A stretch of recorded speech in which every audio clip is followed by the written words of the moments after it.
Guys, welcome to number 2 of the Derby Promo Live, and to start off this episode, as you can see here, we have got the breaking news. Jordan and I did sign in the last episode, so if you did miss that, go back and watch that episode. We also made another signing, so obviously go back and watch episode 1 if you haven't watched it already. I'm going to go into a bit of training to kick off this episode. Again, I'm just going to be simulating training, especially during early access where I have such a limited amount of time. As you can see, Tom Lawrence already grown to a 73 rated player before the season even starts. I've actually seen a few of the potentials for the players. We've actually got a pretty interesting squad, and I've managed to get a chance to get your guys' input on who we should sign. We have had one player that I'm actually quite interested in signing. It is Matty Palmer from Burton Albion. I think he's a very good young player at 22 years old, and I think that's what we kind of need, that little bit of flair in the midfield. 12 months left in his contract as well, so we could probably get a bit of a bargain with him. Another player that we could potentially sign is Callum Robinson from Preston. He was linked in real life. The real problem is with this one is whether we'll have too many wingers if we do sign him, but it might be a good idea, I'm not too sure. But one of you guys did suggest it. Also, we've had suggestions of Flanagan. The problem is with Flanagan, we've literally just signed Wisdom and kind of Jordan Ive from Liverpool, so in a way I'd like to move away from Liverpool players at the time being. But another one is John Fleck. One player that has been in the headlines quite recently, and it is Ben Woodburn, done really well for Wales at the international stage. I'd probably take him on loan. I'd be quite interested in doing that with a future fee. That would be quite interesting if we could do that as well. So let's have a look at some of the players that you guys have suggested in the first video. If you want to still suggest some players, that'd be absolutely fantastic. It's always good to, especially this year, since it does kind of take a bit of time to actually make signings, even if it's like 2 or 3 episodes before a window. Make sure you do leave some comments. So we've got players like Matty Palmer, Callum Robinson, Fleck, Woodburn. I'd probably look to get him on a loan. I don't know if we'll be able to do that or not, we'll have to see. I'm not too sure about this guy. I think somebody just wants to see if he's got a player face. As you can see, I don't think he does. It's unfortunately just a generated one. Liam Cooper would be an interesting one, a good centre back, but I think if we were bringing him in, I want either Shackle or Pearce to go in a swap deal with this guy. And then the final one is Ben Breton. 18 years old, very young, obviously plays for Forest. Will he want to join a rival? We'll have to see. Coming up to our first game of the season then against Sunderland. I think the fixtures are all correct, so it'll be interesting to see where we are in terms of level with how Derby do in real life. But as you can see here, we have got a transfer offer here for Jason Shackle. I believe, let me just check what stage of his contract he's in, because if he's in 12 months left, it might be wise to sell him on for a decent price, because I don't, like, long term he's just not going to be good enough, and it could carve the way for Liam Cooper to come into the club. As you can see, it's on this next one here. He's one of the oldest at the club at 33 years old, but as a centre back, I just feel like probably moving on is the best thing to do. If you look at his stats, I don't know how I can actually do that. I'm still learning this little thing. Oh yeah, there they are. So he's got not the best of pace at only 53. He's got decent tackling at 70, but it's nothing amazing. It's nothing really to shout about. And he's kind of a bit of an outcast in the squad at the moment. So moving him on, he's on a lot of money as well, 30 grand. Probably the wise thing to do. So let's go negotiate with Aston Villa. Obviously, there's no Steve Bruce. It would have been nice if they had added the Championship managers as well, but we are going to be skipping through this as quick as possible. There's no point in a future fee because he's 33 years old. I doubt he's going to sell on again. We're going to go straight up 1 mil. Actually, we'll go for his value. I think that's a fair price for Jason Shackle as well, to a league rival. Don't want to really be giving him a good deal. They're looking at 1 million on the dot. I think we just take that money and run. At the end of the day, he's got 12 months left in his contract. His stats are going to just decline. I think that's a pretty good deal for Jason Shackle. I don't know, he did well in that first season when we signed him for 3 mil, but when Pearce got into the squad, who deserved the place, Shackle kind of fell out of the team. So that's a pretty easy deal wrapped up there. 1 million coming in, meaning we do need to bring in another centre-back. It'd be interesting to see if any of these players actually do have release clauses as well. That's a new feature on FIFA 18. I don't think any players under a top division have a release clause, if that makes any sense. So basically, players in the Championship or League One won't have a release clause. It's only teams in the Premier League, Bundesliga, and leagues such as that will have a release clause as an option. As you can see here, we've got 2 transfer offers. The first one in for Darren Benton, a very handsome fee from Birmingham in my opinion, and we've got a transfer offer in for Richard Keogh from Bournemouth for 2.6 million. We'll deal with the Darren Bent one first, because I kind of just want to get him out of the squad at this point. I'm kind of tempted just to accept that straight up because he's only worth up to 980. He's in his last year of his contract. I don't want the deal to fall through, so we're just going to accept that straight away for Darren Bent.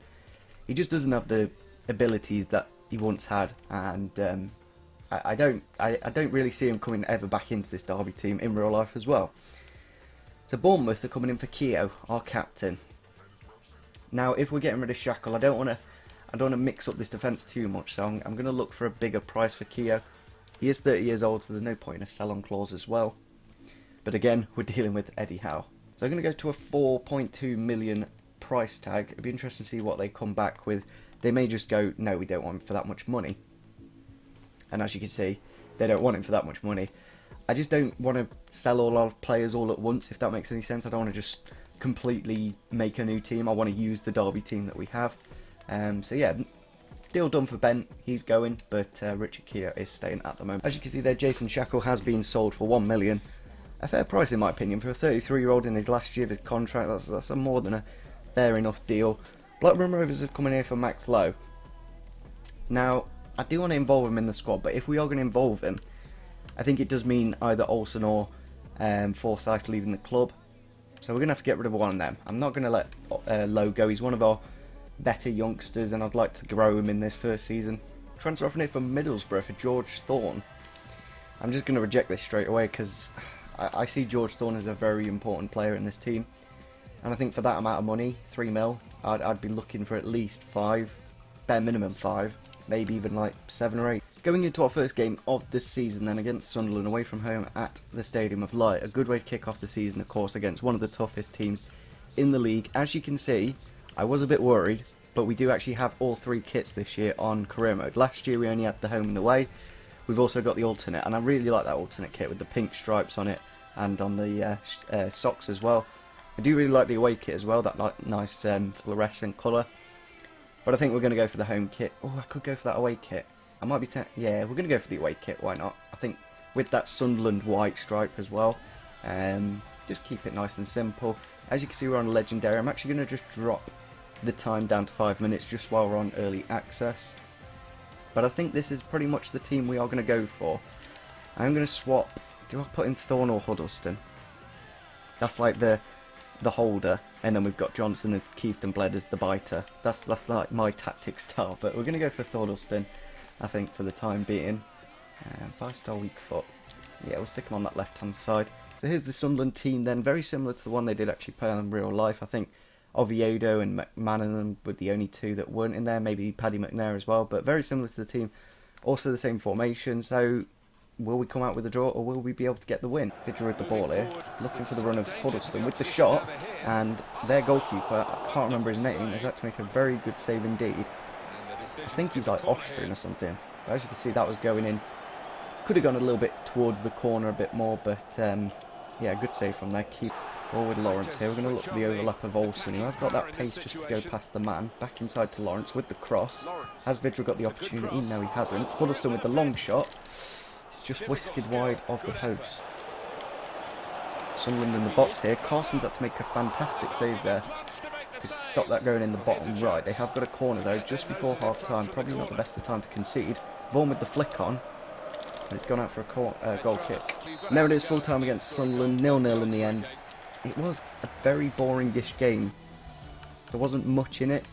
There was a couple of saves the keeper had to make, but we probably slightly deserved it. We had more possession, more shots, but a very good defensive performance from both teams. But it wasn't one of those. I think I remember last season, the first episode of the Derby Career Mode, I think I ended that game 0-0 as well. So maybe it's just my kind of thing to do. A load of players have been scouted now, and we have got the option to buy players such as Matty Palmer, Robinson, Woodburn at 64 rated. I don't think that would be a good one. I'm going to see if we can actually loan him. Obviously we would have to talk to Jurgen Klopp to see if we can do that. A 2-year loan is also an option this year, I believe. We can only do a year or a short term. We'll give him a year. It's not really going to affect us if we don't play him. It's not like Liverpool are going to hate us or anything. And yeah, Jurgen Klopp's more than happy to do that. I don't mind keeping the cutscenes in for these Premier League managers where there's actually a person there. When it's just random manager AIs, it's kind of a bit pointless. But I do kind of want to make a bit of a cheeky deal and see if we can do 50-50. Just so, I don't know, just so we don't have to pay as much. Like Liverpool, 6.5 grand for Liverpool is peanuts. For us, it's probably a decent amount of money. So we have agreed the deal with Liverpool. It's whether Ben Woodburn does want to join the club or not. So I think at 70 rated, Cooper just isn't quite good enough. If he grew a little bit, then maybe, but I don't see that as a good player. But yeah, I think we'll sign Joe Ledley in January. I think that's probably what I'm going to end up doing. I don't want to start the career mode again, because all the player growth that we get from doing all the training, playing the matches, because if I'd restart it, I'd have to simulate a lot of the games, and it'd be far too time consuming. So we're just going to probably pick up Joe Ledley in January. It'll cost us around 4 to 5 million. I think that's a decent price. I'm not that bothered. Literally, it'll be episode 5, if that, will be in January, I'm pretty sure. Looking at the calendar then, we have got Crew Alexander, who we did we have Grimsby? I think we had Grimsby in this fixture in real life, which obviously was called off, and then we played him again in September. Then we got Preston, Bolton, Wolves, Sheffield United. A pretty decent run. That Wolves game is pretty tough, but apart from that, we should be able to pick up a good 9 to 10 points in those games. Then we got Hull and Ipswich, a bit tougher. Brentford, Bristol, Birmingham and Cardiff. Forest in October, November, December, and then we'll probably have Ledley in by then. Like, I think we can actually do deals outside of the window. So as soon as this summer window closes, we can get Joe Ledley in to join in January. So that's a new feature to career mode I quite do like. Into the next game then against Crew Alexandra in the Carabao Cup. I'm not that bothered if we lose this game, to be frankly honest. We're going to go for our alternate kit, just because I'd like to see it in game and see what it looks like and stuff like that. Going to have to drop the time again to 5 minutes. That might be a factor why we're not getting those wins. Just like 2 minutes of game time is actually quite a bit. So we're going to make a number of changes for this next game, and I think that's the best thing to do, really, to give everyone a chance. This is the team we've gone for. We've gone for Winnell up front, Vyman in behind, Bennett and Russell out wide, Lowe and Hansen at fullback, Forsyth at centre back. We did actually do that in pre-season last season. And then we got Johnson and Callum Guy in the midfield, and Jonathan Mitchell in goal. Looking at their team, I'm just trying to see if Bakayoko from Chelsea. They've got him on yet. Jesus, no, it's not. It's a different one. But anyway, I think Ben Garrett in goal is about the only one I do know. But yeah, we should be able to easily win this game. No, he's miscued that one. Miscued it badly. Oh, I've gone short from the goal kick, and it's kind of not paid off. And we've conceded our first goal. I do it literally in every career mode. I don't know why I do it, but I always concede those goals where I just pass it short from the keeper. I don't know why, like, I pointed to my left, so I was like, it's going to go to Forsyth, but then it goes to Pearce for some reason, and Dagnall gets the lead. So we're going to have to score in this game if we're going to go through in the cup. And at the moment, we're finding it a little bit difficult to score. Ball into Vyman now. Can he get the shot off? Yes, he can. Keeper's made the save. Johnny Russell with the first goal of the season. The very old player. Well, he's not old, but like in terms of Derby years, he's been here for absolutely ages. And yeah, he's got us our first goal. Vyman with a decent shot gets the keeper the save, and Johnny Russell with the diving header to make it 1-1. Nugent's nicked it off the defender here with the shot, and he's put it in the back of the net. David Nugent, out of nothing, he's just nicked it off the centre back, and the best England striker goal to game ratio of all time has got us the win probably there. He's just won it off there. We lost the ball with Winnell again, and out of nothing, David Nugent. I really did enjoy him on the beta, and I might be tempted to start him in the next game against Bolton, I want to say. Might be Preston. Now it is full time against Crew. We won the game in the end. It was a little bit of a tough game, but I think early on, just learning the game mechanics, it is pretty much my second game. A 2-1 victory, away from home. I'm reasonably happy with it. Obviously, Johnny Russell getting the man of the match for the equaliser. Transfer off in here for Marcus Olsen. Now, since Max Lowe did such a good job in that last game, I'm tempted to kind of just accept this. He's worth 700. They've offered 850. I'm going to negotiate a little bit. I'm going to see if we can get an extra 200k from this deal. We'll go to 1 million on the dot. That's only 150k more. They may accept it. Let's have a look. That's their final offer, 850. We do need to get rid of a left back, so, and especially because Lowe is so similar to Olsen in style, I think we're going to accept that. We've got 3 left backs at the moment. We need to get rid of one. As you can see there, Darren Bent has been sold for 960k, adding 700 to our budget. Just looking at our budget quickly, we haven't actually made any signings in this episode. We've literally made about 4 million from selling players, I think. So I'm going to look at our transfer hub and see what we kind of need. I don't feel like we need anything at the moment. That's the thing. I might be tempted just to wait till January. Maybe Breton, just because of long term.